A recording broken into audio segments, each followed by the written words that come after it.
Capítulo 6. La ética de la contención. Creo que el desarrollo de la compasión, de que depende la felicidad, exige un enfoque divisible en dos facetas. Por un lado, es preciso que contengamos todos aquellos factores que inhiben la compasión. Por otro, debemos cultivar aquellos que conducen a ella. Tal como hemos visto, conducen a la compasión el amor, la tolerancia, el perdón, la humildad, etc. Lo que inhibe la compasión es esa carencia de una contención interior que ya hemos identificado como fuente de toda conducta contraria a la ética. Mediante la transformación de nuestros hábitos y disposiciones, descubrimos que es posible empezar a perfeccionar nuestro estado anímico global, Kunglong, que es el origen del cual brotan todos nuestros actos. Por tanto, lo primero, ya que las cualidades espirituales que conducen a la compasión entrañan un comportamiento ético positivo, será cultivar un hábito de disciplina interior. No pretendo negar que este sea un empeño de gran envergadura, pero al menos ya estamos familiarizados con el principio. Por ejemplo, a sabiendas del potencial destructivo que tiene, nos abstenemos de abusar de las drogas y procuramos que nuestros hijos también se abstengan de utilizarlas.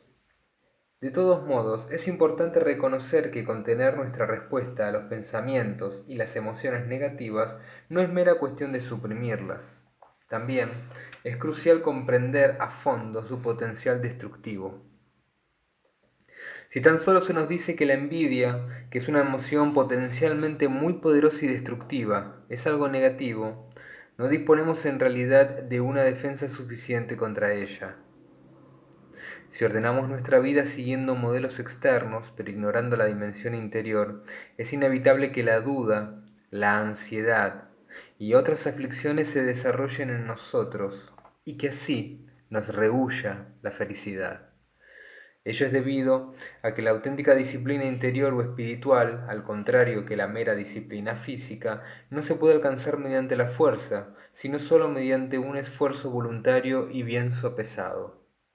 Dicho de otro modo, comportarnos de acuerdo con la ética es algo que no sólo consiste en obedecer las leyes y los preceptos. El ánimo indisciplinado es como un elefante. Si se le permite rondar a su antojo y sin control, sin duda causará grandes desastres. Los prejuicios y el sufrimiento con que nos encontramos a resultas de no ejercer una suficiente contención de los impulsos negativos del ánimo sobrepasan de largo los desastres que puede provocar un elefante descontrolado. No solo son capaces esos impulsos de producir la destrucción de las cosas, sino que también pueden ser causa de un dolor duradero para los demás y para nosotros. No quiero dar a entender con esto que la mente, sea algo inherentemente destructivo. Bajo la influencia de un pensamiento o emoción fuertemente negativos, la mente parece caracterizarse por una única cualidad. Sin embargo, si por ejemplo el odio fuese una característica mental imposible de ser transformada, la conciencia siempre rebosaría odio. Hay que trazar una importante distinción entre la conciencia en cuanto tal y los pensamientos y emociones que experimenta. Del mismo modo, así como una experiencia poderosa puede abrumarnos en su momento, cuando la consideramos después con más calma, ya no nos conmueve. Cuando era muy joven, a medida que se acercaba el fin de año, solía excitarme bastante pensando en el Monlam Chemno. Se trata de la gran festividad de las plegarias que anuncia el comienzo del Año Nuevo tibetano. En mi condición de Dalai Lama yo tenía que desempeñar un papel importante. Debía desplazarme del Potala hasta unos aposentos del templo de Jokang, uno de los santuarios más sagrados del Tíbet. A medida que se iba acercando el día señalado, me pasaba cada vez más tiempo absorto en mis ensueños, a medias aterrorizado y a medias jubiloso. Cada vez dedicaba menos tiempo al estudio. Mi sensación de terror anticipado se debía al largo recitado que debía hacer de memoria durante la ceremonia principal.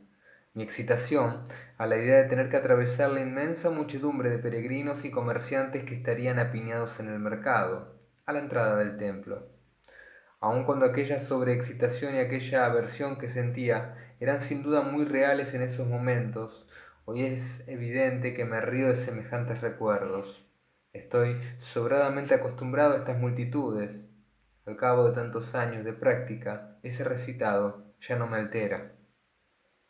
Podemos concebir la naturaleza de la mente como si fuese el agua de un lago. Cuando una tormenta agita el agua, el barro del fondo la satura, la emborrona y hace que parezca opaca. Pasada la tormenta, el barro se sedimenta y el agua vuelve a ser limpia y clara. Por eso, aunque por lo general supongamos que la mente o la conciencia es una entidad inherente e inmutable, si lo sopesamos más a fondo veremos que más bien se trata de un amplio espectro de acontecimientos y experiencias. Entre ellas figura nuestra percepción sensorial, que tiene contacto directo con los objetos, así como nuestros pensamientos y sentimientos, en los que median el lenguaje y los conceptos. También es algo dinámico. Mediante un compromiso intencionado podemos efectuar transformaciones de nuestros estados anímicos o emocionales. Por ejemplo, sabemos que la comodidad y la tranquilidad sirven para disipar el miedo. Del mismo modo, las distintas modalidades de asesoramiento y consejo que nos llevan a tener una mayor conciencia de las cosas, junto con el afecto, pueden ayudar a aliviar la depresión. Esta observación, es decir, que la emoción y la conciencia no son una misma cosa, nos indica que no debemos dejarnos controlar por las emociones. Antes de todos y cada uno de nuestros actos debe haber un acontecimiento mental y emocional ante el cual somos más o menos libres de responder de un modo u otro, aunque no será preciso añadir que mientras no hayamos aprendido a disciplinar nuestra mente, tendremos notables dificultades para ejercer esa libertad. Una vez más, el modo en que respondamos ante esos acontecimientos y experiencias es lo que determina el contenido moral de nuestros actos, hablando al menos en términos generales. Dicho lisa y llanamente, esto supone que si respondemos de modo positivo y mantenemos los intereses de los demás por delante de los nuestros actos serán positivos. Si respondemos de modo negativo y descuidamos a los demás, nuestros actos serán negativos y contrarios a la ética. De acuerdo con esta concepción, podemos pensar en la mente o la conciencia como si se tratara de un presidente o un monarca muy honesto, muy puro. Según este símil, nuestros pensamientos y emociones vendrían a ser los ministros. Unos darán buenos consejos, otros no tanto. Unos tendrán el bienestar de los demás como principal preocupación, otros solo han de mirar por sus propios y estrechos intereses. La responsabilidad de la conciencia, el dirigente de todos ellos, consiste en determinar qué subordinados dan buenos consejos y cuáles dan malos consejos, cuáles son de fiar y cuáles no. Después, ha de pasar a la acción teniendo en cuenta el consejo de unos, pero no el de los otros. Los acontecimientos mentales y emocionales que en este sentido aportan malos consejos pueden ser descritos incluso como una forma de sufrimiento. En efecto, descubrimos que cuando se les permite desarrollarse hasta un punto significativo, la mente se inunda de emoción y experimentamos una suerte de turbulencia interior, también dotada de su propia dimensión física.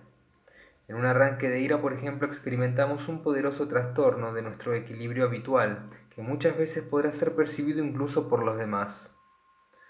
Todos estamos familiarizados con el modo en que se perturba el ambiente general cuando uno de los integrantes de la familia está de mal humor. Cuando montamos en cólera, tanto las personas como los animales tienden a rehuirnos.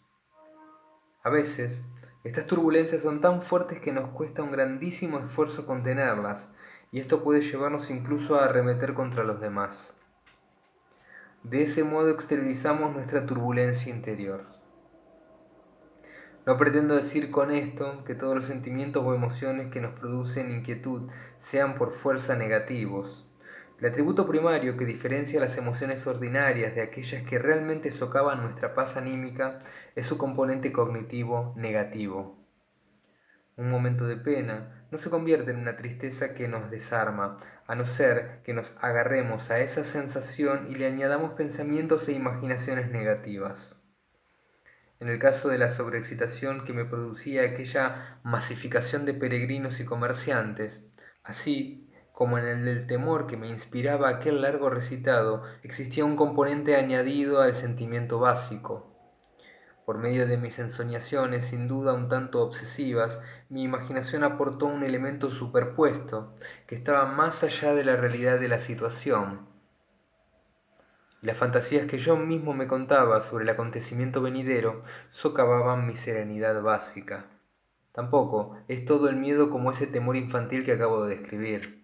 Hay ocasiones en las que experimentamos un tipo de miedo bastante más racional. Lejos de ser negativo, puede incluso tener cierta utilidad. Puede enaltecer nuestra conciencia y puede darnos la energía necesaria para protegernos. La noche en que tuve que huir de Lhasa en 1959, cuando abandoné mi hogar disfrazado de soldado, sin duda sentí ese tipo de miedo. Como no tenía ni el tiempo para pensar en ello, ni tampoco la menor inclinación a hacerlo, no me inquietó demasiado. Su efecto principal fue que yo estuviera muy alerta. Podríamos decir que fue un ejemplo de miedo que estaba justificado y que fue de utilidad.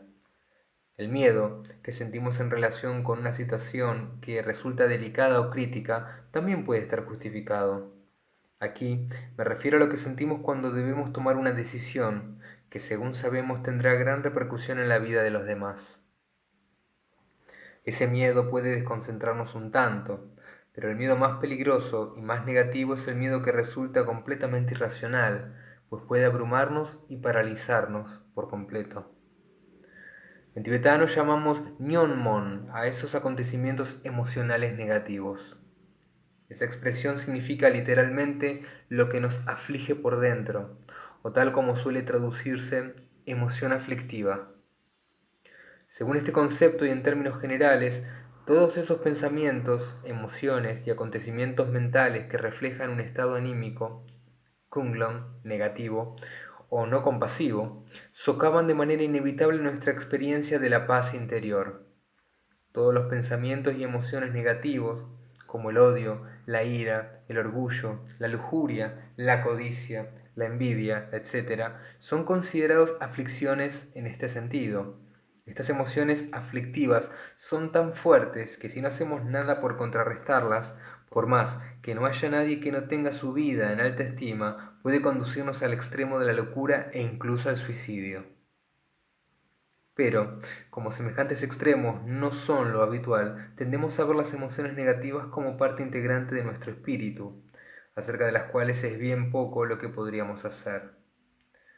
De todos modos, cuando no logramos reconocer su potencial destructivo, dejamos de ver la necesidad que tenemos de desafiarlas.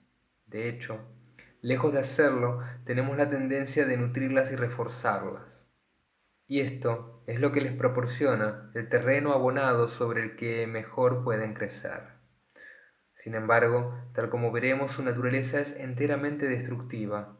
Son la fuente misma de la conducta contraria a la ética.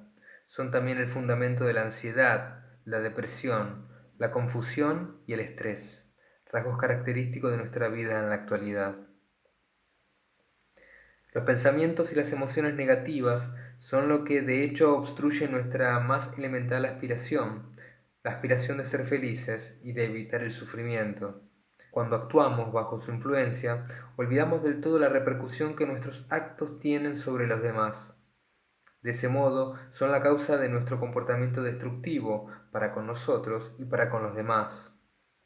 El homicidio, el escándalo y el engaño tienen su origen en las emociones aflictivas. Por eso digo que la mente indisciplinada, esto es, la mente que no está bajo el influjo de la cólera, el odio, la codicia, el orgullo, el egoísmo, etc., es la fuente de todos nuestros problemas, salvo de aquellos que entran dentro de la categoría del sufrimiento inevitable, es decir, la enfermedad, la vejez, la muerte, etc. Si fracasamos a la hora de modular nuestra respuesta ante las emociones aflictivas, abrimos la puerta al sufrimiento, una puerta abierta para nosotros mismos y para los demás. Decir que cuando causamos sufrimiento a los demás, también nosotros sufrimos, no significa, por supuesto, que sea posible inferir lógicamente que en cada uno de los casos en que, por ejemplo, yo golpee a otro, haya de ser yo también golpeado. La proposición que trato de establecer es mucho más general. trato de dar a entender que el impacto que tienen nuestros actos, tanto positivos como negativos, deja una huella indeleble en lo más hondo de nosotros mismos. Si no me equivoco, al decir que a determinados niveles todos tenemos la capacidad de la empatía, de ello se sigue que para que un individuo perjudique a otro, ese potencial ha de ser superado, o en cierto modo, ha de quedar sumergido. Tomemos el ejemplo de una persona que tortura cruelmente a otra. Su mente, debe de estar fuertemente atenazada a un nivel consciente por alguna especie de pensamiento o ideología sin duda muy dañinos, que le llevan a creer que su víctima es merecedora de semejante tratamiento. Semejante creencia, que en cierta medida debe de haber sido elegida a propósito, es lo que permite que la persona cruel suprima sus sentimientos. Sin embargo, en lo más profundo de su ser, por fuerza tiene que producirse alguna especie de efecto. A la larga, es muy alta la posibilidad de que el torturador sienta inquietud e incomodidad. Consideremos en este contexto el ejemplo que repasamos antes, el de los dictadores inmisericordes, como Hitler y Stalin. Diríase que a medida que se fueron acercando al final de sus vidas se volvieron seres solitarios, ansiosos, temerosos, suspicaces como los cuervos que tienen miedo incluso de sus sombras. Obvio, es decir, que el número de personas que llega a tales extremos es muy reducido. Asimismo, la repercusión de los actos negativos, digamos menores, es mucho más sutil que la que tienen los actos mayores. Así pues, y a modo de ejemplo menos extremo de la forma en que los actos negativos causan sufrimiento tanto a los demás como a nosotros mismos, consideremos a un niño que sale de casa a jugar y que se enzarza en una pelea con otro niño. Inmediatamente después, el niño que haya salido victorioso puede experimentar una cierta satisfacción. Sin embargo, cuando regrese a casa, esa emoción se disipará y se manifestará seguramente un estado anímico más sutil. En ese momento se apodera de él una sensación de intranquilidad. Casi podríamos describir esa sensación como una especie de enajenación del propio yo. El individuo no se siente del todo bien. En el caso de un niño que sale a jugar con un amigo con el cual pasa una tarde de disfrute, después no solo gozará de una inmediata sensación de satisfacción, sino que también se dará cuenta, cuando el ánimo se tranquilice y desaparezca la excitación, de que vive en un estado de calma y de comodidad. Otro ejemplo del modo en que perjudican los actos negativos a quienes se permiten caer en ellos es el que se puede comprobar en el contexto de la reputación de un individuo. Parece ser que por lo general los seres humanos, y a este respecto también los animales, detestamos la mezquindad, la agresividad, el engaño, etc. Esto me hace pensar que si nos dedicamos a actividades que puedan perjudicar a los demás, a pesar de la satisfacción pasajera que podamos obtener de ello, en un momento u otro los demás comenzarán a mirarnos con recelo. Les inspiraremos cierta aprensión, estarán nerviosos y suspicaces en razón de nuestra mala fe. Con el tiempo incluso empezaremos a perder amigos. Así, como la buena reputación es una fuente de felicidad, nos causamos sufrimiento a nosotros mismos y la echamos a perder. Por supuesto que, si bien puede haber algunas excepciones, está claro que si una persona lleva una vida sumamente egoísta, sin la menor preocupación por el bienestar de los demás, tiende a volverse solitaria y desdichada, aun cuando pueda estar rodeado de personas que sean amigas de su riqueza o de su estatus. Cuando el individuo egoísta o agresivo ha de afrontar la tragedia, esos presuntos amigos no solo se desvanecen, sino que incluso pueden regocijarse en secreto. Por si fuera poco, si esa persona actúa con verdadera malicia, es muy probable que a su muerte nadie le eche de menos. Es posible incluso que los demás se alegren, tal como sin duda tuvieron que alegrarse muchos de los internos en los campos de concentración al tener noticia de la ejecución de sus captores, carceleros y ejecutores. A la inversa, las personas que se preocupan activamente por los demás son sumamente respetadas y veneradas incluso. Cuando mueren, son muchos los que lloran y lamentan su desaparición. Consideremos el caso de Mahatma Gandhi. A pesar de su educación occidental, a pesar de las oportunidades que tuvo para llevar una vida llena de comodidades, debido a su consideración por los demás, optó por vivir en la India, casi como un mendigo, para poder dedicarse de lleno al trabajo al que iba a consagrar su vida entera. Aunque su nombre es hoy solamente un recuerdo, son millones las personas que encuentran consuelo e inspiración en sus nobles actos. En lo que se refiere a la causa real de la emoción aflictiva, podemos señalar una serie de factores diversos. Entre ellos hay que incluir el hábito que todos tenemos de pensar en nosotros mismos antes que en los demás. También podemos mencionar nuestra tendencia a proyectar ciertas características en las cosas y en los acontecimientos por encima y más allá de lo que realmente son, como en el ejemplo en el que se confunde una soga enrollada con una serpiente. Más allá de estos, como nuestros pensamientos y emociones negativas no existen independientemente de otros fenómenos, esos mismos objetos y acontecimientos con los que entramos en contacto desempeñan un papel de peso en la formación de nuestras respuestas. Por eso, no existe nada que carezca del potencial de desencadenarlas. Prácticamente todo puede ser una fuente de emoción aflictiva, no solo nuestros adversarios, sino también nuestros amigos y nuestras más valiosas pertenencias, así como nosotros mismos.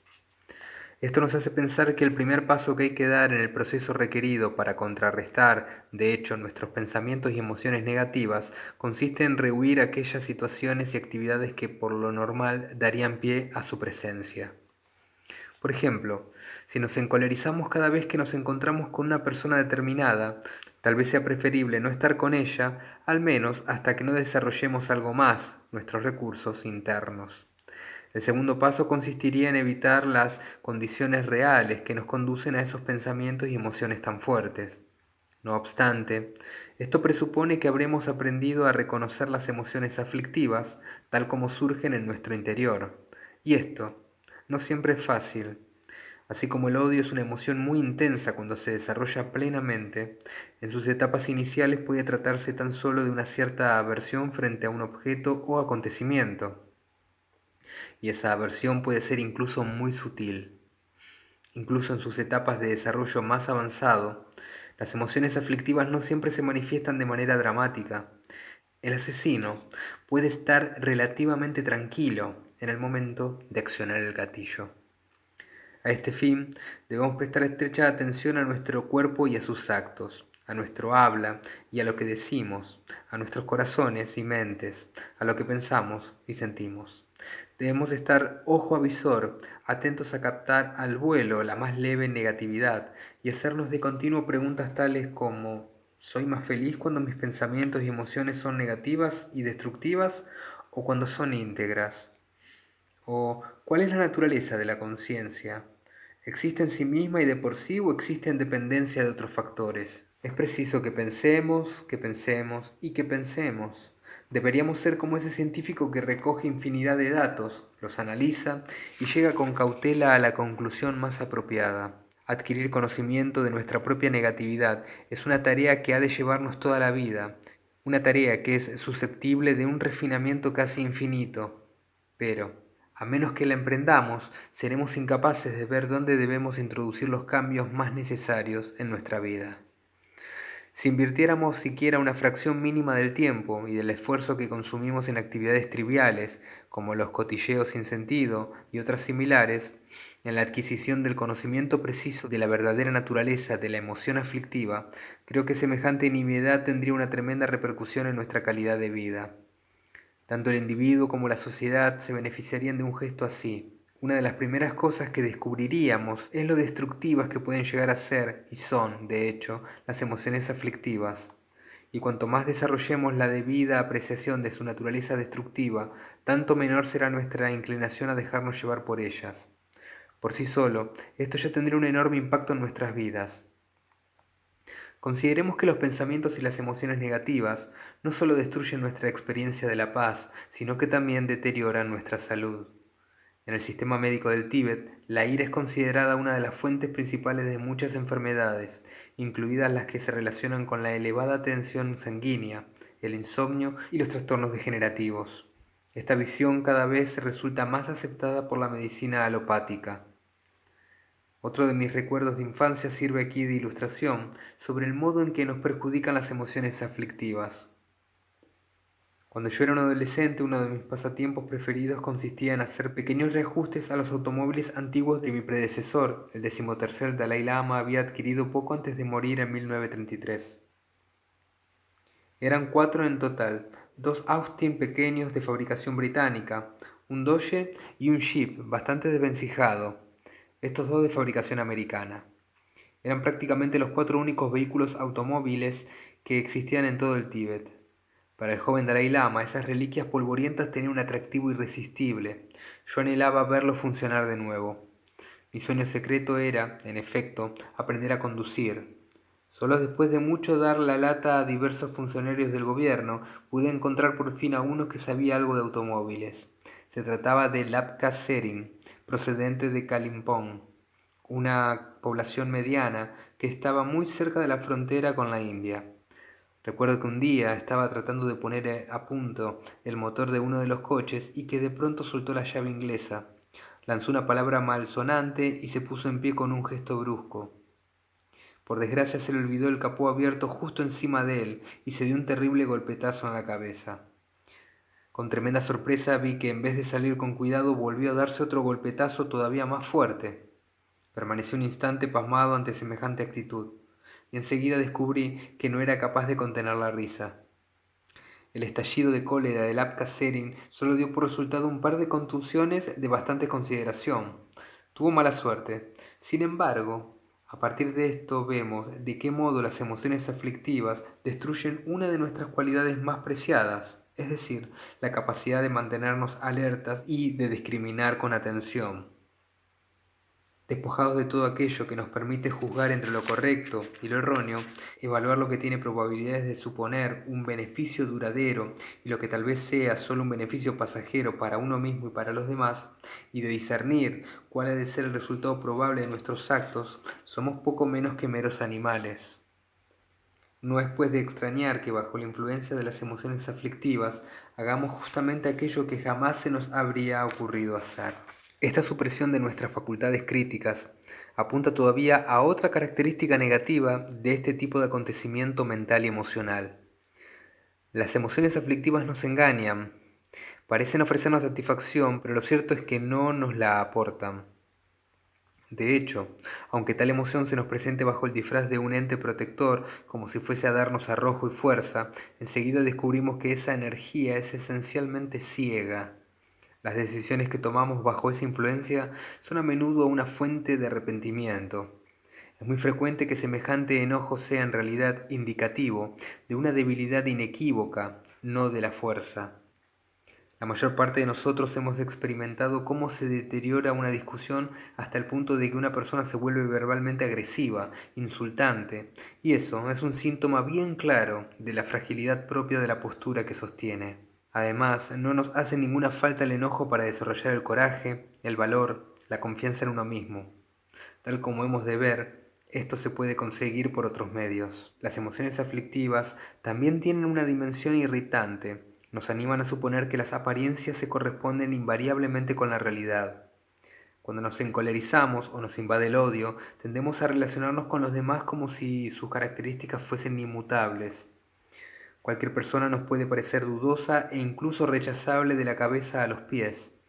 Olvidamos que esa persona y cualquier otra como nosotros son meros seres humanos que sufren, que tienen el mismo deseo de ser felices y de evitar el sufrimiento que tenemos también nosotros. Sin embargo, el más elemental sentido común nos indica que cuando disminuya la potencia de nuestro enojo, esas personas sin duda nos parecerán como mínimo algo mejores. A la inversa, se puede decir exactamente lo mismo cuando los individuos se enamoran perdidamente. El otro se nos parece como una persona totalmente deseable, al menos hasta el momento en el que el atenazamiento de la emoción aflictiva disminuye y esa misma persona nos parece ya no tan perfecta. Es innegable que cuando nuestras pasiones se despiertan de forma tan poderosa, todos corremos un grave peligro de caer en el extremo opuesto. El individuo que llegamos a idolatrar de pronto nos parece despreciable y detestable incluso, aunque sigue siendo, qué duda cabe, la misma persona en todo momento. Las emociones aflictivas también son del todo inservibles. Cuanto más cedemos a su empuje, menos espacio tendremos para desarrollar nuestras cualidades positivas, la amabilidad y la compasión, y menos capaces seremos de resolver nuestros problemas. Ciertamente, no hay una sola ocasión en la que estos pensamientos y emociones perturbadores puedan ser de utilidad para nosotros y para los demás. Cuanto más enojados estemos, más nos rechazarán los demás. Cuantos más suspicaces seamos, más alejados de los demás nos veremos y por tanto más solos. Cuando más lujuriosos seamos, menor será nuestra capacidad de desarrollar unas relaciones adecuadas con los demás y de nuevo, más solos estaremos. Consideremos al individuo cuyas actividades se guían sobre todo por emociones aflictivas, o, por decirlo de otro modo, por apegos y aversiones, por la codicia, la ambición, la arrogancia, etc. Semejante persona podrá ser muy poderosa y gozar de una gran fama. Es posible incluso que su nombre se recoja en los anales de la historia, pero después de su muerte desaparece todo su poder, y su fama es una palabra sin contenido. ¿Qué es lo que habrá logrado en realidad? La inutilidad de la emoción aflictiva se percibe con total claridad en el caso de la ira. Cuando nos enojamos dejamos de ser compasivos, amorosos, generosos, dispuestos al perdón, tolerantes y pacientes. Así nos privamos de aquellas cosas en que consiste precisamente la felicidad. Y la ira no solo destruye de inmediato nuestras facultades críticas, sino que propende a la rabia, el rencor, el odio y la maldad, cada una de las cuales siempre será negativa por ser causa directa de perjuicio para los demás. La ira genera sufrimiento. En el caso más leve de los posibles, genera el dolor de la vergüenza. Por ejemplo, siempre he disfrutado reparando relojes. Sin embargo, recuerdo unas cuantas ocasiones en las que de adolescente perdía por completo la paciencia con los minúsculos componentes del engranaje. Cogía el mecanismo y le pegaba un golpe contra la mesa. Por supuesto que después lo lamentaba y me avergonzaba de mi comportamiento, sobre todo cuando, como sucedió una vez, tuve que devolver el reloj a su propietario en peor estado que antes de proceder a repararlo. Esta anécdota trivial en sí misma también me sirve para incidir en que, si bien podemos tener abundante riqueza material, buenos alimentos, un mobiliario espléndido, un fantástico televisor, cuando nos dejamos llevar por la ira perdemos toda nuestra paz interior. Ya ni siquiera disfrutamos de un simple desayuno. Y cuando esa tendencia pasa a ser habitual, por más inteligentes y cultos que seamos, por ricos o poderosos que podamos ser, los demás sencillamente nos rehuirán. Oh, desde luego que es muy listo, dirán, pero ya sabes qué humor se gasta. O dirán, en efecto, es una mujer que tiene un talento extraordinario, pero se enfada con demasiada facilidad, así que más te valdría estar alerta. Ocurre lo mismo que cuando un perro se pasa el tiempo gruñendo y enseñando los dientes. Preferimos tener cautela con aquellos cuyos corazones están perturbados por la ira. Es preferible prescindir de su compañía que arriesgarse a uno de sus estallidos de cólera. No pretendo negar que, como en el caso del miedo, exista una especie de ira en crudo que experimentamos más como un arranque de energía que como una emoción cognitivamente resaltada. Es de suponer que esta forma de ira puede tener incluso consecuencias positivas. No es imposible, por ejemplo, imaginar la ira que surge ante una injusticia, y esa ira puede llevar a una persona a actuar de modo altruista. La ira que nos mueve a acudir en auxilio de alguien que es atacado en plena calle, sin duda puede considerarse positiva. Sin embargo, si va más allá del hecho de afrontar la injusticia, si se convierte en algo personal y pasa a ser ánimo de venganza, surge el peligro. Cuando hacemos algo negativo, somos capaces de reconocer la diferencia entre nosotros y ese acto negativo, pero a menudo fracasamos cuando se trata de disociar entre acto y agente en el caso de los demás. Esto nos demuestra que incluso la ira aparentemente justificada no es digna de nuestra confianza. Si todavía parece excesivo decir que la ira es una emoción completamente inservible, podemos preguntarnos si alguien ha insistido en que la ira pueda traer la felicidad. No, desde luego. ¿Qué médico receta la ira como tratamiento contra cualquier enfermedad? Ninguno. La ira solo nos daña. Es imposible recomendarla. Aconsejo al lector que se pregunte si cuando nos enojamos sentimos algo que se parezca a la felicidad. ¿Se calma nuestro ánimo? ¿Se relaja nuestro cuerpo? ¿No sucede más bien al contrario, que sentimos tensión en el cuerpo e inquietud de espíritu? Si aspiramos a conservar nuestra paz anímica y por tanto nuestra felicidad, de ello se sigue la conveniencia de un enfoque más racional y desinteresado a la hora de abordar nuestros pensamientos y emociones negativas. Es necesario que cultivemos con firmeza el hábito de la contención para responder ante ellas. Los pensamientos y emociones negativas son la causa de que actuemos de forma contraria a la ética. Por si fuera poco, como la emoción aflictiva es también la fuente de nuestro sufrimiento interior, ya que es la base de la frustración, la confusión, la inseguridad, la ansiedad, la pérdida misma del respeto y la autoestima, que desbarata nuestro sentido de la confianza en nosotros mismos.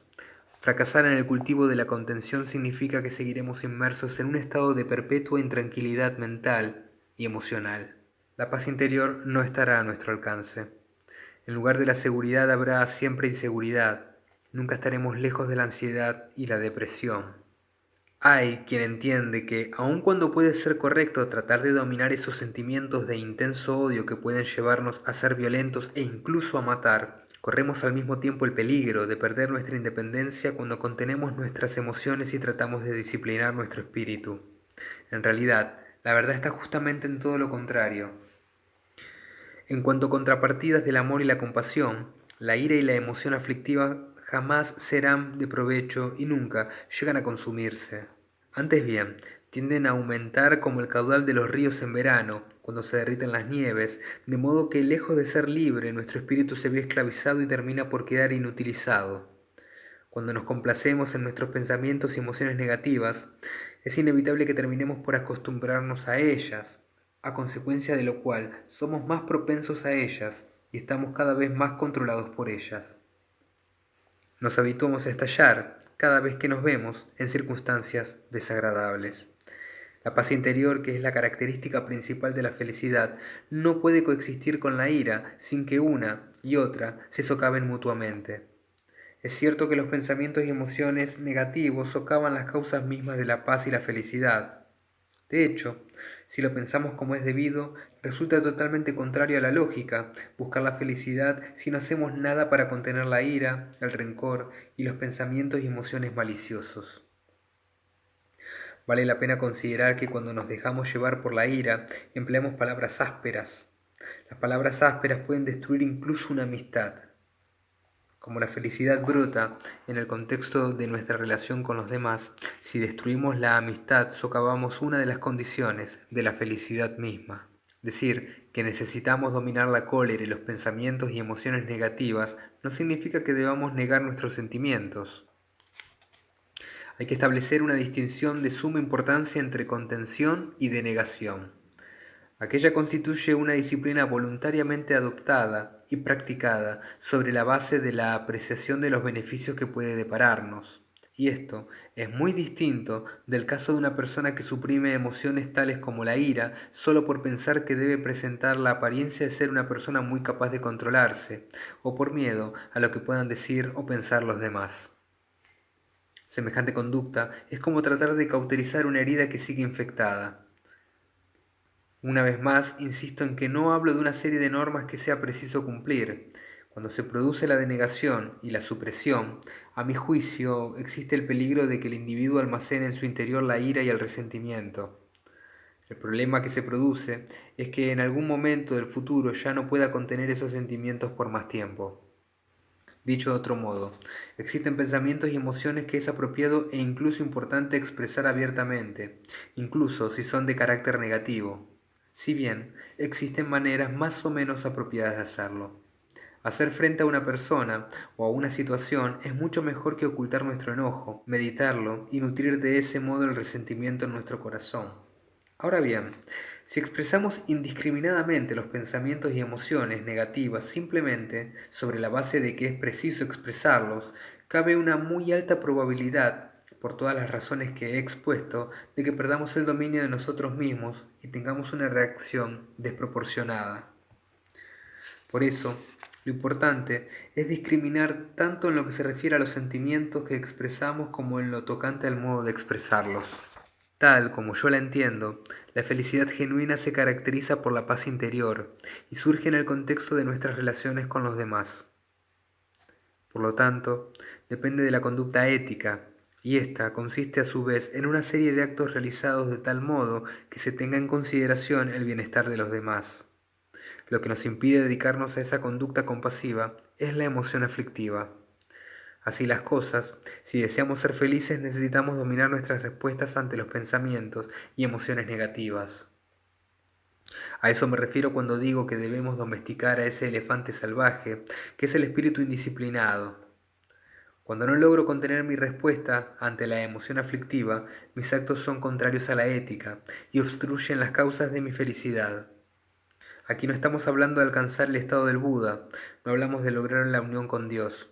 Tan solo trato de reconocer que mis intereses y mi felicidad futura están estrechamente relacionados con los de los demás y con la necesidad de aprender a actuar en consonancia con ellos.